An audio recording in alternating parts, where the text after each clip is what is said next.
మీ ఎలాంటి వ్యాపార ప్రకటనలకైనా వెంటనే మా ఛానల్ సంప్రదించండి. ప్రస్తుతం మనతో పాటు ప్రముఖ ఆధ్యాత్మికవేత్త ఐకాన్ ఆస్ట్రాలజర్ గట్టుపల్లి సురేష్ బాబు గారు ఉన్నారు. గురువుగారితో మాట్లాడేద్దాం. నమస్కారం గురుగారు. జై శ్రీమన్నారాయణ. గురుగారు, పౌర్ణమి మనకి ప్రతి నెల కూడా వస్తూ ఉంటుంది. చాలా మందికి సందేహాలు ఉంటాయి. అసలు మనం పౌర్ణమి రోజు ఎవరిని ఎక్కువగా ఆరాధించాలి? చెడు కర్మలు పోవాలన్నా, జీవితంలో అభివృద్ధిలోకి రావాలన్నా, మన కష్టాలు తొలగిపోయి కాస్త డెవలప్మెంట్ రావాలన్నా పౌర్ణమి రోజు ఏం చేయాలి? ఈ రోజుని ప్రత్యేకంగా ఎలా వినియోగించుకోవాలి? పౌర్ణమిలు ప్రతి సంవత్సరం కూడా 12 వస్తాయి. ప్రతి మాసానికి ఒక పౌర్ణమి వస్తుంది. ఈ పౌర్ణమిలో చాలా రకాలు ఉంటాయి. ఒక్కొక్క పౌర్ణమికి ఒక్కొక్క పేరు ఉంటుంది. కోరల పౌర్ణమి అని, ఏరువక పౌర్ణమి అని, అలానే మాఘ పౌర్ణమి అని, కార్తీక పౌర్ణమి అని, ఇలాగా ఒక్కొక్క మాసంలో వచ్చేటువంటి పౌర్ణానికి ఒక్కొక్క పేరు ఉంటుంది, ఒక్కొక్క ప్రత్యేకత ఉంటుంది. అలానే ఓవరాల్గా మనం పౌర్ణమికి చేసుకోవాల్సిన కార్యక్రమాలు కొన్ని ఉంటాయి. ఇక్కడ ముఖ్యంగా పౌర్ణమికి అధిపతి వచ్చేసి చంద్రుడు. చంద్రగ్రహణం, గ్రహాల్లో 9, మన భారతదేశ ప్రకారంగా లెక్క ప్రకారంగా గ్రహాలు 9. మన పరిగణలో మనిషిలో సంబంధించినటువంటి అవయవాలకు సంబంధించిన గ్రహాలకు 9 కింద లెక్కిస్తాం. ఛాయాగ్రహాలు 2. మనం 9 గ్రహాలనే పరిగణలో తీసుకుంటాం. ఈ గ్రహాల్లో ఒకటి చంద్రగ్రహణం. ఈ చంద్రగ్రహణానికి అధిపతి పౌర్ణమి. ఈ చంద్రుడికి సంబంధించినటువంటి విధానంగా ముందుగా ముఖ్యంగా ఇంట్లో తల్లికి కానీ, చెల్లికి కానీ, అక్కకి కానీ, భార్యకి కానీ, కూతురికి కానీ ఆరోగ్యం బాగలేదు అన్నప్పుడు ఈ యొక్క దానాలు ఉంటాయి. బియ్యం 1.5 కిలోన్నర, వెండి, ఒక వైట్ తువ్వాలు, ఇలాగ దానము బ్రాహ్మణోత్తమునికి ఇచ్చిన, అలానే నవగ్రహాలు 9 గ్రహాల్లో ఈ యొక్క చంద్రగ్రహానికి దానం ఇచ్చిన, ఆ రోజు ఏదైనా భోజనం పెట్టినా, ఎవరికైనా భోజనం పెట్టినా, పరమాన్నం చక్కెర పొంగలి అమ్మవారికి నైవేద్యం పెట్టినా కూడా ఆ సమస్య తోలిపోతుంది. అలానే ఎవరికైనా కోపం ఎక్కువ వస్తుంది, పనులు ముందుకు అవ్వట్లేదు, పెళ్ళిళ్ళు అవ్వట్లేదు అనుకున్న వారు పౌర్ణమి రోజున వారి కులదైవానికి, ఇష్టదైవానికి నైవేద్యం పాల తాలికలు కానీ, చక్కెర పొంగలు కానీ నైవేద్యం పెడితే చెరుకు రసంతో పాలలో చెరుకు రసం వేసి పొంగల్ చేయాలి. అలా చేసి కనుక నైవేద్యం తేనె వేసి పెట్టాలి. తేనె అటుకులు వేసి బెల్లం పెట్టేసి నైవేద్యం పెడితే ఆర్థిక సమస్యలు తొలగిపోతాయి. పౌర్ణమి రోజు చేయాల్సిన కార్యక్రమాలు, పౌర్ణమి ప్రత్యేకత, ఏ పౌర్ణమికైనా చేయవలసిన ప్రత్యేకతలు ఇవి.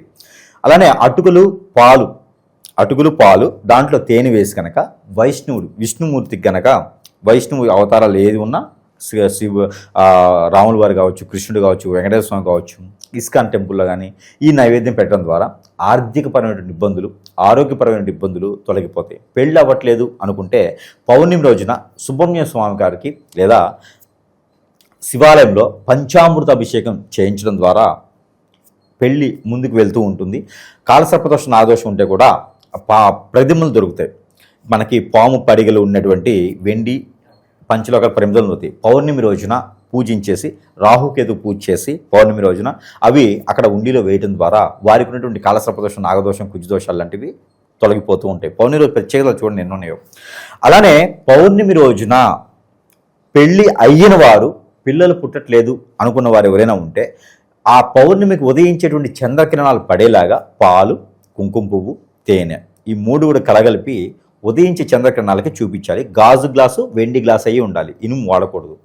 ఈ గాజులో పోసి పాత్రలో పోసి ఉదయించే చంద్రకిరణాలు పడిన తర్వాత భార్యాభర్తలు ఇరువురు కూడా తాగితే కనుక ఖచ్చితంగా చిటికే చెప్పొచ్చు 3 పౌర్ణమిలు వచ్చే లోపల కన్జ్యూ అయ్యే ఛాయిస్ ఉంది. భార్యలు 3 పౌర్ణమిలు వచ్చే లోపున ఎలాంటి సమస్య ఉన్నా కూడా గర్భం తాల్చేటువంటి అదృష్టం వస్తుంది పౌర్ణానికి. అలానే పెద్దలకి ఏదైనా చెడు ఘోషం ఉంది, పితృదోషాలు ఉన్నాయి అనుకునే వారు ఎవరైనా, నాగదోషాలు ఉన్నాయి అనుకునే వారు ఎవరైనా ఉంటే కనుక ఆ పుట్ట దగ్గరికి వెళ్ళి పాలు పోస్తే నాగదోషం పోతుంది. అలానే పితృదోషాలు ఉన్నవారు ఏం చేయాలంటే కనుక తెల్ల ఆవాలు, జీడి గింజలు ఒక 5, గురి గింజలు ఒక 5, ఏ కలర్ ఉన్నా పర్లేదు. అలానే నల్ల మినుములు, నల్ల నువ్వులు ఇవన్నీ కూడా కలగలిపి ఒక నల్లని వస్త్రంలో మూటగట్టేసి పారేటువంటి నీటిలో వేయడం కానీ, పొదలుగా ఉన్న చెట్లలో కానీ వేస్తే ఆ దోషాలు, పితృదోషాలన్నీ కూడా పటాపంచలైపోతాయి. పౌర్ణమి రోజున హనుమాన్ మందిరంలో ఆకు పూజ చేయించిన, అమ్మవారి కుంకుమచ్చి చేయించిన, స్వామివారికి ఎవరికైనా సరే విష్ణుమూర్తి కళ్యాణం చేయించిన చాలా ముఖ్యంగా చాలా బాగుంటుంది. దాని ద్వారా మనలో క్రామ క్రోధాలే కాదు, ఇంట్లో ప్రశాంతంగా ఉండడానికి వాస్తు ప్రకారంగా దోషాలున్నా ఇంటికి పౌర్ణమిలో చున్నం వేయిస్తే శుభకార్యం త్వరలో జరుగుతుందని అర్థం. ఇలా పౌర్ణమి రోజున అన్నీ కూడా శుభప్రదమైనటువంటి విషయాలకి మనము తీసుకోవచ్చు. పౌర్ణమి రోజున ప్రయాణాలు చేయకూడదు, పౌర్ణమి రోజున పుట్టింటికి రాకూడదు. అంటే ఆడపిల్ల మెట్టినింటి నుంచి పుట్టింటికి పౌర్ణమి రోజున రాకూడదు, అక్కగారింటికి వెళ్ళకూడదు, చెల్లిగారింటికి వెళ్ళకూడదు, పౌర్ణమికి ముందు రాకూడదు, పౌర్ణమి రోజు కూడా రాకూడదు. మెట్టింట్లోనే ఉండాలి కోడలు. అత్తగారింటికి అంటే మెట్టింట్లో ఉండాలి తప్పితే అమ్మగారింటికి రాకూడదు. ఇవన్నీ కూడా అల్లుడు వస్తే ఇంకా అదృష్టం. పౌర్ణమి రోజున అల్లుడు వస్తే బట్టలు పెట్టి పంపించాలి, అదృష్టం అది.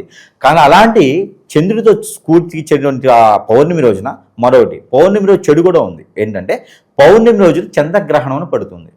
ఈ చంద్రగ్రహణం పట్టేది సంవత్సరంలో 1, 2, 3 సార్లు పడుతుంది అక్కడ గ్రహస్థితిని బట్టి.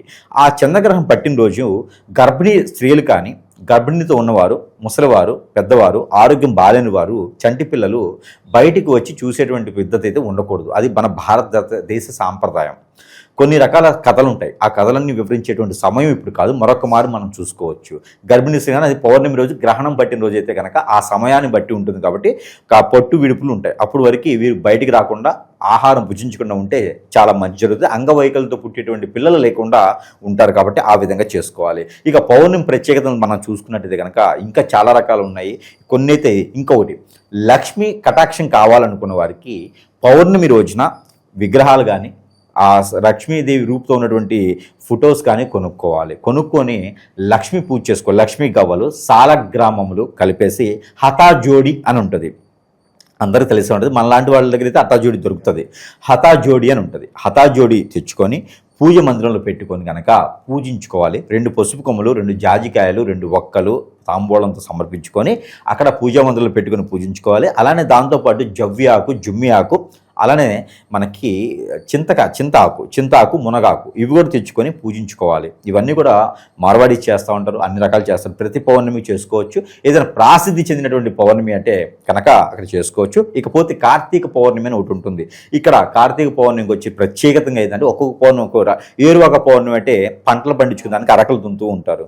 కార్తీక పౌర్ణమి, కోరల పౌర్ణమి, ఇలా చాలా రకాలు. కోరల పౌర్ణమి పంటలు ఇంటికి వస్తూ ఉంటాయి. కార్తీక పౌర్ణమికి భర్త కావాలి, భార్య కావాలి, అన్యోన్య జీవితం ఉండాలి, ఆ సుఖంగా బ్రతకాలి, ఇలా అనుకున్న వారికి ఏంటంటే ఆ పౌర్ణమి రోజున దీపారాధన చేసుకోవాలి.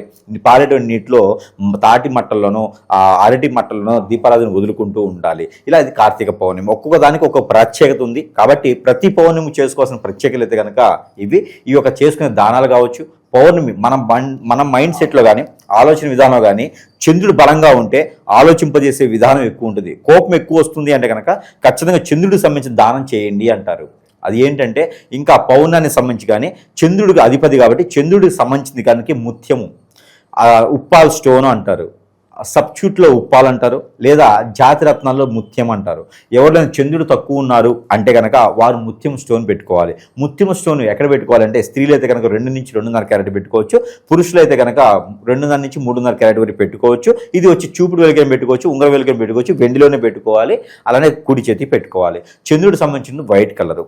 ఎవరికైనా చంద్రుడు బాగా యోగించాలంటే కనుక వైట్ కలర్ ధరించుకుంటూ ఉండాలి. అలానే చంద్రుడికి సంబంధించినటువంటి దిక్కు తూర్పు దిక్కు. ఆ చంద్రుడికి సంబంధించిన నెంబరు 1, 9, 4 ఈ 3 నెంబర్లతో కూడినటువంటిది ఉంటుంది చంద్రుడికి.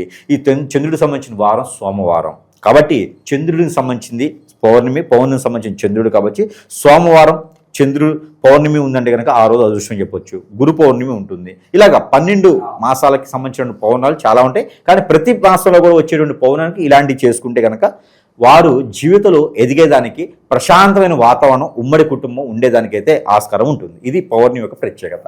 ఓవరాల్గా పౌర్ణమి రోజు మనం జీవితంలో అభివృద్ధిలోకి రావాలంటే ఎటువంటి కార్యక్రమాలు చేసుకోవాలి, ఈ రోజున ఓవరాల్గా ఎలా వినియోగించుకోవాలో అద్భుతంగా వివరించారు. ధన్యవాదాలు.